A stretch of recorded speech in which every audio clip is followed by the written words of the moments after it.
matchs en une semaine. Oui. Est-ce que l'équipe est capable de jouer 2 matchs par semaine? Oui, non, mais ce qu'il y a, c'est que bon, on a perdu un joueur dans la semaine aussi, attention, hein, et pas un joueur des moindres, parce que bon, si on a rajouté 13 points qu'il nous a portés, bon, je dirais qu'on aurait été un peu plus tranquille. Bon, c'est vrai qu'aujourd'hui, on fait le non-match, mais qu'on va en faire un au moins par saison, au moins avec moi.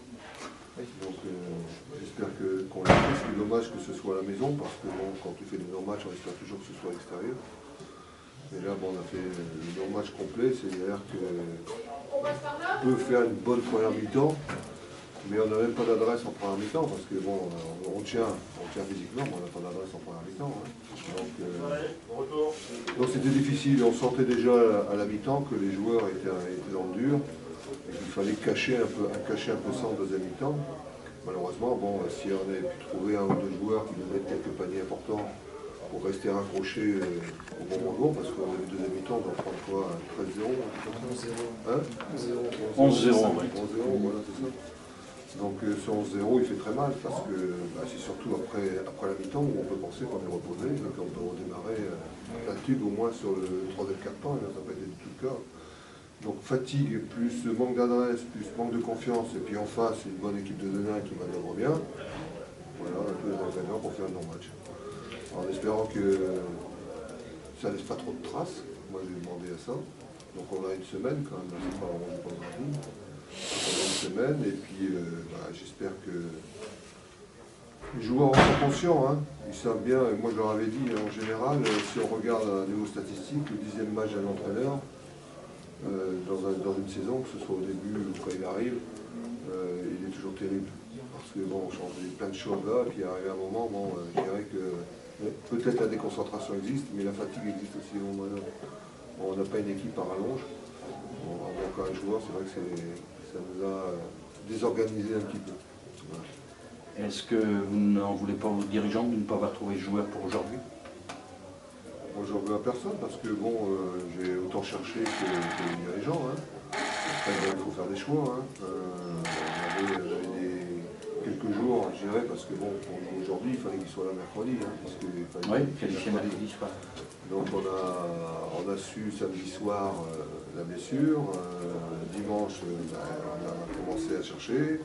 Lundi, mardi, bon, mardi on était à Bourg-en-Bresse, donc je dirais que ça a été un peu compliqué pour moi, parce que bon, préparer un match en cherchant des joueurs, c'est pas toujours facile. Et je voulais un joueur qui soit en Europe, soit en France. Je ne voulais pas un joueur qui vienne des États-Unis, on ne sait pas ce qu'il a fait, comment, pourquoi, comment. Donc il a limité quand même la recherche.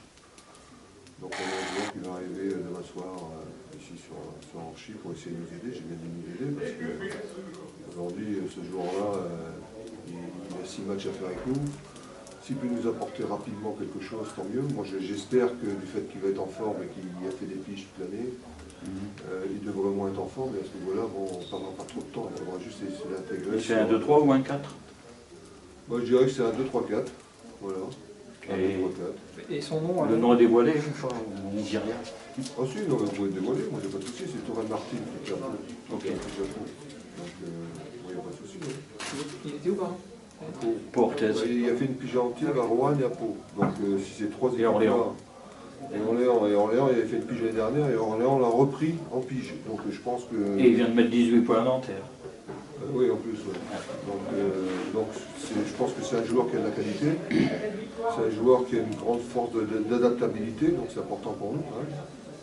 Parce que bon, c'est pas toujours évident de changer de club et tout ça, donc il a une culture basket qui lui permet de s'adapter assez rapidement à ses clubs. Et puis il est en Pro A, donc je peux souhaiter quand même qu'un joueur de Pro A puisse jouer en Pro B. Et alors ses qualités justement, vous définiriez comment par son adaptabilité? C'est justement sa polyvalence, ouais. C'est surtout sa polyvalence qui était intéressante. Et c'est un joueur qui peut aussi rendre service à l'équipe défensivement, parce qu'il est. Je pense que c'est un joueur qui peut mettre des points, voire beaucoup de points en Pro B. Et qui peut organiser. Et qui peut rassurer un peu l'équipe aussi. Parce qu'il y a quand même une certaine dépendance vis-à-vis de Roland, on l'a vu en deuxième mi-temps.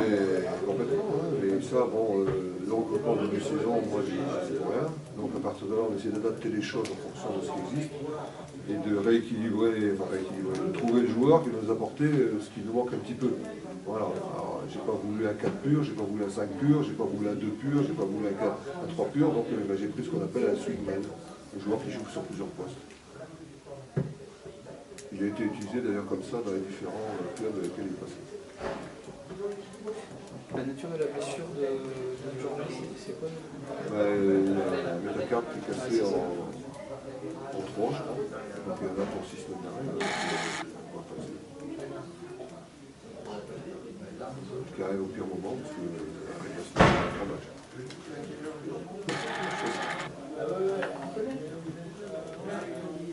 Donc il faut se dire, il y a 6 matchs, les autres jouent aussi, nous on joue. On dit, le championnat continue. Hein.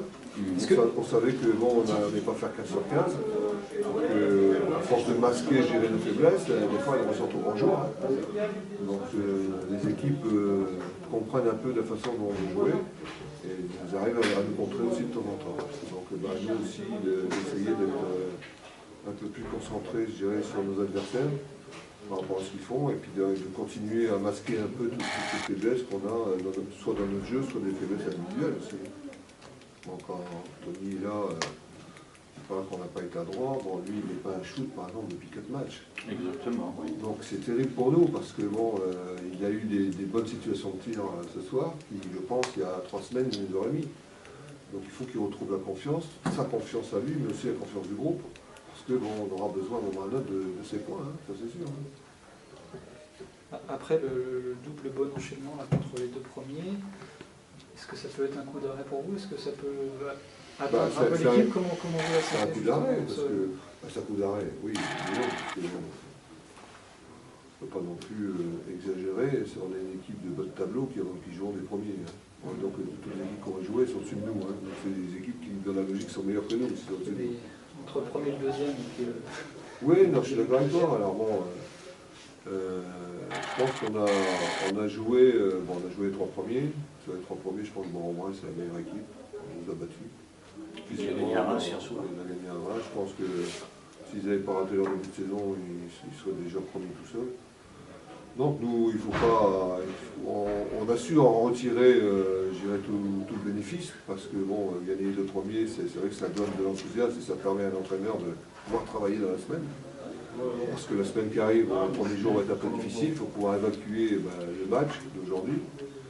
Donc partir tout de suite sur le match du Bourg-en-Bresse, parce que ce match-là, bon, il va être certainement bon à prendre, mais il faut aller là-bas pour essayer de le prendre. Hein. Alors maintenant, les autres aussi. Hein. Moi, je ne fais pas de calcul, donc à partir de là, on fera le bilan à la fin de saison, après le dernier match, de savoir qui doit rester en Pro B, qui ne doit pas rester en Pro B. Surtout comme ça se présente, ça se jouera certainement au dernier match. On ne peut pas savoir. Parce que bon, si nous on a une blessure, encore c'est pas une blessure, je dirais, de saison, c'est une blessure rencontreuse. Parce que bon, se casser la main, c'est pas parce que tu entraînes beaucoup que tu te casses la main. Donc on peut penser que bon, notre équipe qu'on va rencontrer, on rentre des malheurs aussi, et qu'à un moment ou à un autre, ça peut nous être bénéfique aussi à nous.